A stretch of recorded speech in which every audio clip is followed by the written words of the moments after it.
La campagne électorale commence officiellement vendredi à Montréal. Hier soir, il y avait le premier débat entre trois des candidats. L'élection municipale, je vous rappelle, c'est le 2 novembre. On en parle avec Luc Rabouin, chef de projet Montréal. Merci d'être avec nous. Bonjour. Alors, vous le dites, vous ne voulez pas être Valérie Plante 2.0. Exactement. En fait, on est deux personnes complètement différentes, mais on est le même parti politique. Un parti qui a une vision claire d'avenir pour Montréal, un parti qui a des valeurs fortes, des valeurs sociales, des valeurs environnementales. Ouais. Ça reste. Mais vous êtes plus pragmatique. Bien, moi, j'ai une expérience de gestion d'organisation. J'ai travaillé en développement économique. Je suis quelqu'un qui est pragmatique, qui veut proposer des solutions concrètes pour faire face aux défis. Puis je veux proposer des solutions concrètes qui ne dépendent pas des autres paliers de gouvernement. Donc, c'est là-dessus que je vais tabler pour les prochaines semaines. Notamment le logement. Hier, vous parliez d'un nouveau fonds, Bâtissons Montréal. Oui. Qu'est-ce que c'est? Je vais avoir plusieurs propositions sur le logement parce que c'est vraiment la priorité numéro un des Montréalais, des Montréalaises. Là, je pense peu importe avec qui on discute, tout le monde nous parle de ça. Ça prend des solutions créatives. Moi, j'ai travaillé dans le milieu financier avant d'être un élu municipal. Et c'est des obligations sociales, si on veut. C'est la ville qui émet des obligations. Donc, il y a des gens ou des fondations qui placent leur argent, qui achètent des obligations, par exemple, pour leur retraite ou comme véhicule de placement. Oui. La ville va offrir aux gens d'investir directement dans la résolution de la crise du logement à Montréal. Fait que c'est une façon d'aller chercher des Montréalais qui veulent investir, mais qui puissent contribuer à résoudre la crise du logement, mais aussi des entreprises et différentes organisations. Ça existe déjà, entre autres à Toronto. Toronto, ils ont mis en place des obligations vertes, donc plus pour accélérer la transition écologique. Puis là, nous, on se dit, bien, actuellement, là, c'est la crise du logement qu'il faut résoudre, donc on s'inspire de ça.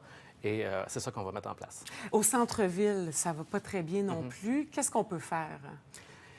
Au centre-ville... Je parle toujours des logements. Tout à fait, sur le logement. Au centre-ville, il y a plein de choses qui vont bien. Dans le centre-ville, cet été, là, si vous êtes allé cet été, on a eu les grands festivals, on a des grands événements, il y a du monde, les hôtels sont pleins, les restos sont pleins. On a eu un vraiment bel été. On a une crise de l'itinérance qui n'est pas juste à Montréal, qui est partout au Québec, auquel il faut faire face. Puis c'est pour ça que moi, je priorise le logement, parce que la ville, évidemment, nous, on n'a pas de psychiatre, on n'offre pas de services de santé mentale ou d'aide à des gens qui ont des problèmes de consommation, mais sur le logement, on peut aller encore plus loin. Puis c'est pour ça que j'ai proposé de créer 1000 logements de transition pour sortir les gens de la rue. Mais je parlais des tours à bureaux. Ah, les tours à bureaux. Mais je m'étais mal exprimé, c'est pas ma faute. Non, bien, les tours à bureaux... Les tours à bureaux qui sont de bonne qualité sont pleines. Ah oui, OK. Les tours à bureaux qui sont de moins bonne qualité, qu'on dit qu'ils sont catégorie B ou C, qui ont besoin d'investissement, de rénovation, c'est elles où il y a un peu plus de difficultés. Les gens ont commencé quand même pas mal à revenir au travail au centre-ville, sont à 2 jours, sont à 3 jours semaine. C'est beaucoup mieux que pendant la pandémie. Mais on voit que les immeubles commerciaux, les places où il y a des commerces, les valeurs augmentent. Les tours à bureaux diminuent. Donc, le centre-ville...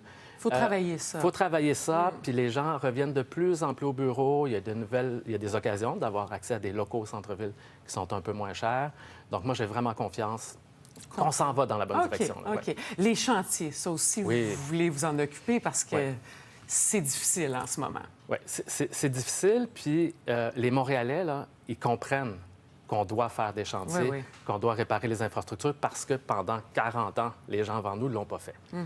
Donc, on le fait. Il va en avoir des chantiers. Il n'y en aura pas moins. Si on vous dit qu'il va en avoir moins, là, c'est pas vrai. Il y en a qui vont péter en urgence, puis il va falloir y aller de toute façon. Mais... Exactement. Donc, les gens s'attendent à ce qu'on gère mieux les chantiers, qu'on soit plus strict. Puis moi, je suis comme obsédé par les gros cônes oranges qu'on voit partout à Montréal. Il n'y a pas ça ailleurs. Quand on voyage dans le monde, les gens, ils font des travaux, puis il n'y a pas ces gros cônes oranges-là. Donc, moi, je veux qu'on arrête ça. Ça ne règle pas tout, là, mais ça va nous aider au moins sur l'ambiance, la pollution visuelle. On va restreindre l'utilisation de la rue pour les chantiers. Donc, on veut vraiment donner un coup de barre là-dessus. Je voulais vous parler du nouveau sondage léger de ce matin. Je ne sais pas si vous avez eu le temps de prendre connaissance un peu des chiffres.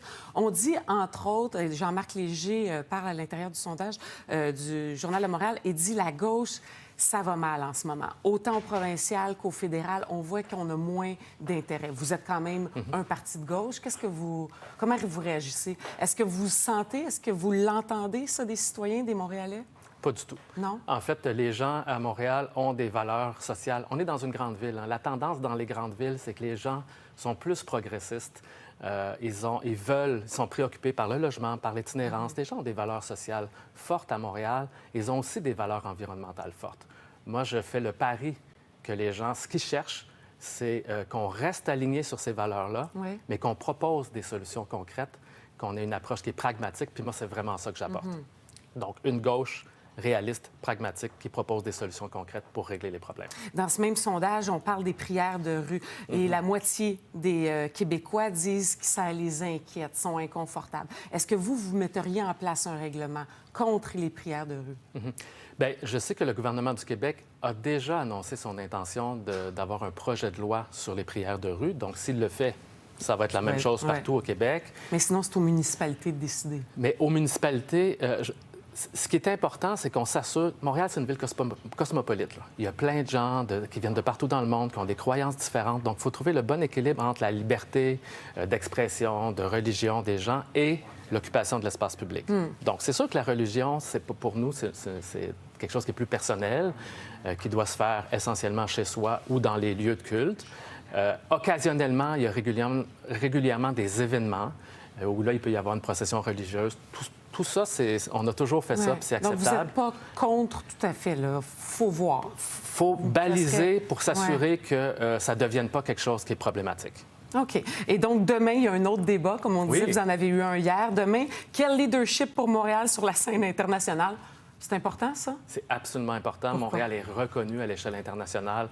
On peut jouer un rôle d'influence. Je vous rappelle que Valérie Plante est allée 2 fois à l'Assemblée générale de l'ONU pour parler de transition écologique. C'était la seule élue municipale qui a parlé des villes. Donc, Montréal, on est sur la map pour les bonnes raisons et on doit continuer à jouer notre rôle d'influence parce que les enjeux qu'on a de crise du logement ou pour faire face à la crise climatique, on les a dans toutes les grandes villes du monde. Donc, c'est important qu'on joue un rôle, nous, de leadership sur ces questions-là. Et en terminant, les pistes cyclables. Oui. Vous en entendez parler toujours. Qu'est-ce qu'on fait? On continue dans ce sens-là? En fait, les pistes cyclables, on a sécurisé des rues en ce moment. On le voit avec nos pistes cyclables. Moi, je pense au Rêve sur la rue Saint-Denis, qui est devenue la piste cyclable la plus utilisée, alors qu'au début, il y avait une grande controverse. Là. Et une fois qu'on le fait, puis qu'il y a plein de monde, on voit des enfants, des familles. On ne voyait pas ça avant sur la rue Saint-Denis. Mais il y en a qui sont moins utilisés quand même. Il y en a qui sont moins utilisées, mais avec le temps, elles sont de plus en plus utilisées. Parce que le principe, c'est quand on offre l'infrastructure, les gens les utilisent. Et on voit plus de femmes aussi, c'est important. Donc, c'est pas tout le monde qui est à l'aise de rouler dans le trafic. Donc, les pistes qu'on a faites, elles sont sécuritaires, elles sont essentielles. Il ne faut surtout pas revenir en arrière. Monsieur Rabouin, merci. Merci beaucoup.